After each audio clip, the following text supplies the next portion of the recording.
Hello दोस्तों, स्वागत है आपका आपके अपने चैनल स्टोरी टेलिंग में। अगर आप डरने और रोमांच महसूस करने के लिए तैयार हैं तो इस वीडियो को अभी लाइक कर दीजिए और ऐसी ही रोंगटे खड़े कर देने वाली कहानियों के लिए हमारे चैनल को सब्सक्राइब करना बिल्कुल मत भूलिएगा। तो चलिए शुरू करते हैं आज रात के सबसे भयानक सफर को। आंखें खुली रखिएगा। मुंबई से गोरखपुर, एक भयानक रेल यात्रा, भाग 1। अध्याय 1, रात का टिकट। मुंबई की भागम भाग भरी जिंदगी में अंकित एक सॉफ्टवेयर इंजीनियर था जिसकी रातें अक्सर कोर्ट की लाइनों और कॉफी के कप के बीच गुजरती थीं। लेकिन आज उसे अचानक अपने पैतृक गांव गोरखपुर जाना पड़ रहा था। कारण था एक जरूरी पारिवारिक अनुष्ठान। आखिरी मिनट में टिकट मिलना तो मुश्किल है, अंकित, ट्रैवल एजेंट ने खींचते हुए कहा। कुछ भी करो, मुझे आज रात की गोरखपुर एक्सप्रेस में एक सीट चाहिए, अंकित ने लगभग गिड़गिड़ाते हुए कहा। ट्रेन का नाम गोरखपुर एक्सप्रेस था, पर स्थानीय लोग उसे जी एक्सप्रेस कहते थे और उसके बारे में कई अजीबोगरीब कहानियां मशहूर थीं। 1 घंटे की भागदौड़ के बाद एजेंट ने एक लंबी सांस ली। एक वेटिंग टिकट मिला है, पर यह रात 11:30 बजे वाली स्पेशल ट्रेन है। 19,045 GKP special, coach S7, seat 66। बहुत पुरानी और धीमी चलती है। वही सही, अंकित ने बिना कुछ सोचे समझे टिकट ले लिया। उसे क्या पता था कि यह सिर्फ एक टिकट नहीं बल्कि एक ऐसे डरावने सफर का निमंत्रण था जहां हकीकत और वहम की लकीर धुंधली हो जाती है। अध्याय 2, कंपकंपी भरी शुरुआत। रात के 11 बजे Chhatrapati Shivaji Maharaj terminus CSMT station पर अजीब सी खामोशी थी। 19,045 जीकेपी स्पेशल एक सुनसान प्लेटफॉर्म पर खड़ी थी। ये ट्रेन बाकी ट्रेनों से अलग थी, माइनस उसके डिब्बे पुराने जंग खाए हुए थे और लाल रंग ऐसा लग रहा था मानो किसी ने उस पर सूखा खून पोत दिया हो। खिड़कियां गंदी थीं और अंदर की रोशनी बहुत धीमी। अंकित को अपना S7 कोच ढूंढने में मुश्किल हुई। कोच के नंबर पर काई जमी थी।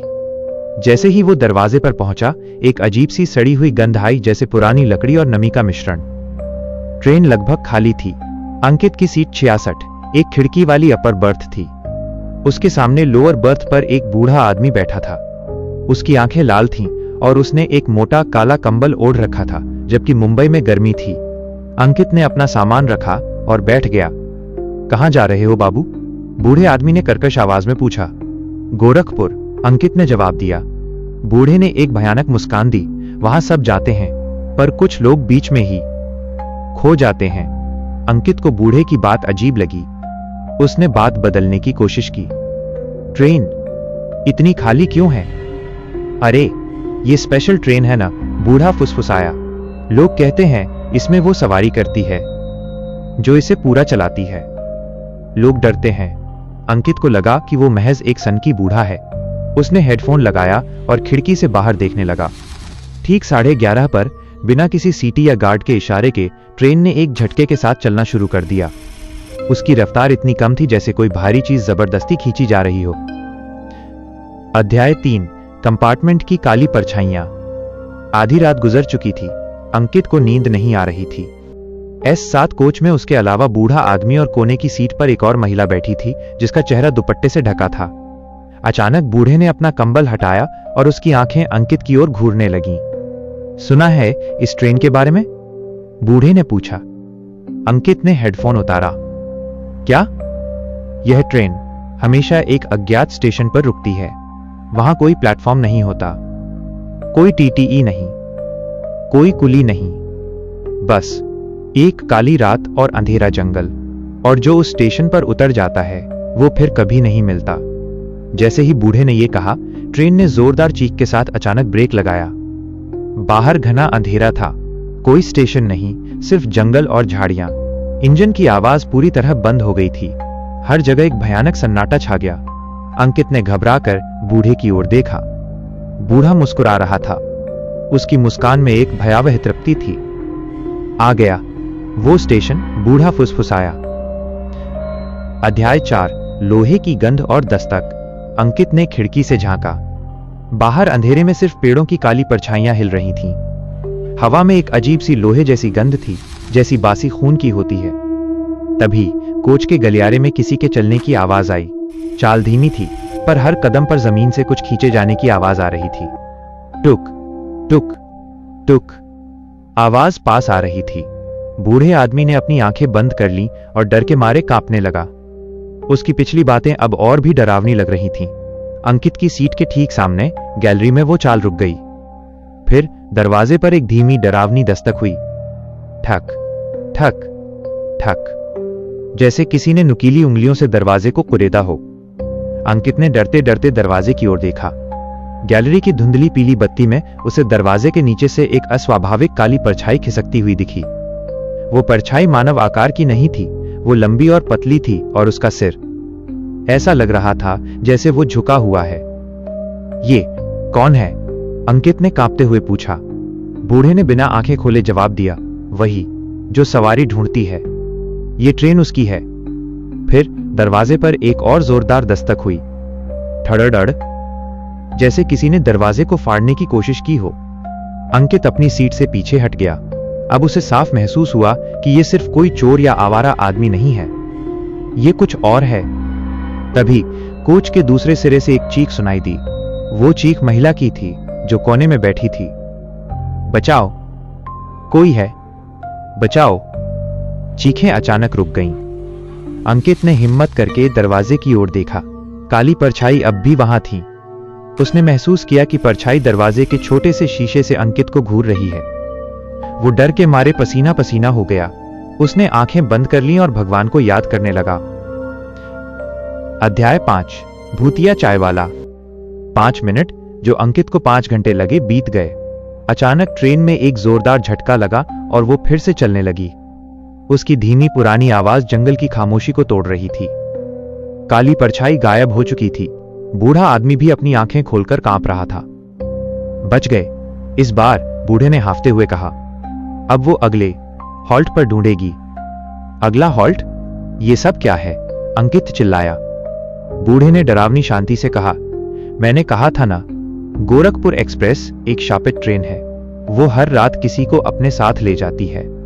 जो दरवाजा खोलता है वो उसका शिकार होता है। अंकित को अपनी आंखों पर यकीन नहीं हो रहा था। तभी ट्रेन के गलियारे में एक नई आवाज आई। चाय, गरम चाय। यह एक आदमी की आवाज थी जो यात्रियों को चाय बेचने वाले की तरह आवाज लगा रहा था।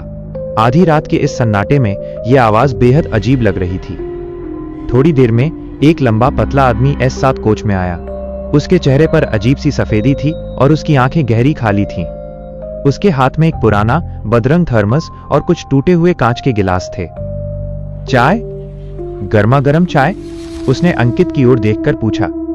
अंकित ने इनकार में सिर हिलाया। बूढ़े आदमी ने अपनी आंखें जोर से मीच ली, जैसे उसे डर हो कि चाय वाला उसे देख लेगा।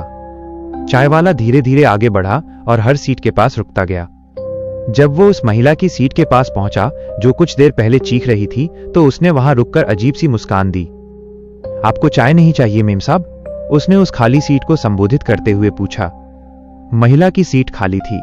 वहां सिर्फ एक दुपट्टा जमीन पर गिरा हुआ था। अंकित को अपनी रीढ़ में ठंडक महसूस हुई। वो महिला, वो गायब हो गई थी। चाय वाला अंकित की ओर मुड़ा। उसकी खाली आंखों में एक चमक थी। तुम्हारी बारी आने वाली है बाबू। ये ट्रेन गोरखपुर तक हर किसी को नहीं पहुंचाती, चाय वाला ने फुसफुसाते हुए कहा और एक भयानक सड़ी हुई हंसी हंसा। फिर वो धीमी चाल से अगले डिब्बे की ओर बढ़ गया। उसकी आवाज फिर गूंजी, चाय, गरम चाय। अध्याय 6, रहस्यमय चाय और कागज का टुकड़ा। चाय वाले के जाने के बाद S7 कोच का सन्नाटा और भी गहरा हो गया। अंकित सदमे में था। वो महिला कहां गई? अंकित ने बूढ़े को झंझोड़ते हुए पूछा। बूढ़े ने कांपते हुए कहा, वो, उसने दरवाजे पर दस्तक सुनी होगी और शायद डर के मारे दरवाजा खोल दिया होगा। वो अब जी एक्सप्रेस की सवारी बन गई। क्या कोई इस कहानी का इतिहास है? अंकित ने पूछा। बूढ़ा धीरे से बोला, सालों पहले एक ट्रैकमैन की मौत इसी लाइन पर हुई थी। उसे मारकर ट्रैक पर फेंक दिया गया था। वो बदला लेने आया था, पर फिर ये ट्रेन, ये खुद एक चुड़ैल बन गई। अब इसमें 2 आत्माएं भटकती हैं, माइनस एक चुड़ैल जो रात के 12 बजे के बाद शिकार करती है और एक भटकती आत्मा जो चाय के बहाने शिकार को चिन्हित करती है। तभी अंकित की आंखें जमीन पर पड़ी एक चीज पर गईं। यह महिला का दुपट्टा नहीं था, यह एक कागज का टुकड़ा था जो सीट के नीचे से बाहर झांक रहा था। अंकित ने जल्दी से उसे उठाया। वो एक पीला पड़ा, फटा हुआ कागज था। उस पर हिंदी में काले रंग से कुछ लिखा था, अंकित, अगर तुम इसे पढ़ रहे हो तो तुम बच सकते हो। हर हॉल्ट पर दरवाजा मत खोलना। और सबसे जरूरी, कोच S7 का 66 नंबर शापित है। ये 66 नहीं, ये 99 है। यह नंबर मौत को आकर्षित करता है। मुझे नहीं पता क्यों। अगर गोरखपुर पहुंचना है तो इस सीट को तुरंत छोड़ दो और S6 में जाओ। चाय वाला मेरा पति था, उसने ही मुझे फंसाया। वह एक भटकती आत्मा है। माइनस रेखा। अंकित का शरीर ठंडा पड़ गया। रेखा, यही उस महिला का नाम था। चाय वाला उसका पति था और उसकी सीट 66, जो पलटकर 99 जैसा दिखता था। क्या ये सब सिर्फ संयोग था? अध्याय 7, टीटीई का भयानक दौरा। ट्रेन धीमी रफ्तार से चल रही थी। उसकी पुरानी पहियों की आवाज एक भयानक ताल बना रही थी। लगभग 2:30 बजे गलियारे में एक और आवाज आई। टिकट चेक कराइए। यह एक टीटीई की आवाज थी। इस सुनसान ट्रेन में रात के बीच में टीटीई का आना एक राहत लेकर आया। अंकित ने सोचा, कम से कम कोई इंसान तो है। एक लंबा मोटा आदमी पुरानी नीली सफेद वर्दी पहने S7 में दाखिल हुआ। उसकी टोपी आंखों पर झुकी हुई थी। टिकट, उसने एक जोरदार शुष्क आवाज में कहा। अंकित ने तुरंत अपना टिकट दिखाया। S7 seat 66। टीटीई ने टिकट देखा और फिर अंकित की ओर देखा। उसकी आंखें पूरी तरह से सफेद थीं, जिनमें कोई पुतली नहीं थी। अंकित डर गया, लेकिन उसने हिम्मत नहीं हारी। जी, गोरखपुर तक। टीटीई ने अपनी उंगली से कागज के टुकड़े पर छपा 66 नंबर रगड़ा। तुम गलत जगह पर हो, टीटीई ने फुसफुसाया। उसकी आवाज में एक भिनभिनाहट थी। जी, मेरा तो 66 नंबर है। टीटीई ने सिर ऊपर उठाया। नहीं, इस ट्रेन में 66 नंबर वाली सीट कभी गोरखपुर नहीं पहुंची। यह सीट 99 के लिए है, जो नीचे की ओर इशारा करता है। टीटीई ने अचानक अपने हाथ से अंकित के टिकट को फाड़ दिया। तुम्हारे पास अब कोई टिकट नहीं है। तुम एक अवैध यात्री हो। जैसे ही उसने ये कहा, टीटीई के पीछे वाली रोशनी बुझ गई। टीटीई की वर्दी गलने लगी और उसकी त्वचा पर गहरे काले दाग दिखने लगे। उसकी सफेद आंखें अब लाल हो गईं। तुम्हें उतरना होगा, टीटीई ने गरजते हुए कहा। उसकी आवाज अब टीटीई की नहीं, बल्कि इंजन की सीटी जैसी लग रही थी। अंकित को रेखा का कागज याद आया। S6 में जाओ। उसने एक झटके में अपना बैग उठाया और भागने लगा। टीटीई उसके पीछे लपका। उसके चलने की आवाज ऐसी थी जैसे कोई भारी चीज जमीन पर घिसट रही हो। अध्याय 8, S6 का दरवाजा। अंकित बिना पीछे मुड़े S6 कोच की ओर भागा। उसने तेजी से 2 डिब्बे पार किए और S6 के दरवाजे पर पहुंचा। उसने जोर से दरवाजा धकेला, लेकिन वो जाम था। अंकित ने पीछे मुड़कर देखा। गलियारे के अंत में टीटीई, जो अब एक विकृत काली आकृति बन चुका था, तेजी से उसकी ओर आ रहा था। उसके मुंह से भयानक ठंडी सांस निकल रही थी। टीटीई चीखा, कोई नहीं बचेगा। ये ट्रेन सबकी कब्र बनेगी। अंकित ने हताश होकर दरवाजे को लात मारी। तभी S6 कोच के अंदर से एक कमजोर हाथ बाहर आया और दरवाजे का बोल्ट खोल दिया। अंकित तेजी से अंदर घुसा और दरवाजा बंद कर दिया। अंदर एक बुजुर्ग सिख सरदार जी बैठे थे। उन्होंने अंकित को देखकर बिना कुछ कहे मुस्कुराया। डरो मत पुत्र, सरदार जी ने शांत आवाज में कहा। यहां वो नहीं आ सकती। आप कौन हैं? मैं इसी रूट पर रिटायर हुआ ड्राइवर हूं। मैंने ही ये दरवाजा खुला रखा था। मुझे पता था कि कोई 66 वाला आएगा। सरदार जी ने धीरे से दरवाजे की दरार से बाहर झांका। काली आकृति जो टीटीई थी, S7 और S6 के बीच के गैलरी में खड़ी थी और अंदर नहीं आ पा रही थी। वो दरवाजे पर जोर जोर से लोहे की उंगलियों से मार रही थी। टीटीई चीखा, धोखा, तुम उसे बचा नहीं सकते।